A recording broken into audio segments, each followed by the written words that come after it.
Hello everybody, welcome to Wednesday. Well, we had an update today, and I feel like today was pretty important.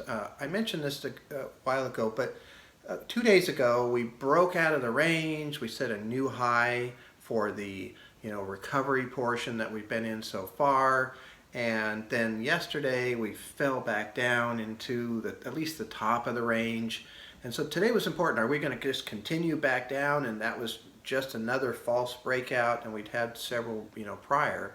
Or were we going to establish kind of new high and continue to possibly get out of this range?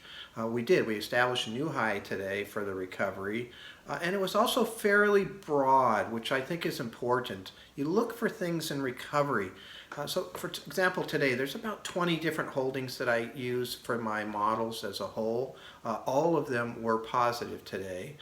That's not that common. Usually there's something that's struggling, at any point in time, and you just hope you have more winners than losers, and you try to move on down the road. But today they were all positive. And then also, if you look at just the overall markets as a whole, recoveries have different leadership. So oftentimes when things fall, you'll have certain stocks that hang in there, like a Microsoft or whatever. And then many times though, when things really come back, it's stuff that has been beaten down a lot more. And that's what we're seeing right now. The small caps, banking stocks were big today, for example. And so all of these things show a market that is very interested in going up. And I've been saying that for a little while now. I don't know that it'll be permanent or that it's going to go skyrocketing or those types of things. This market is very interested in going up.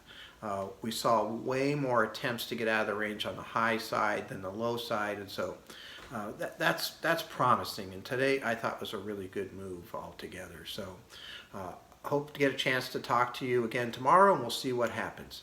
Thank you very much.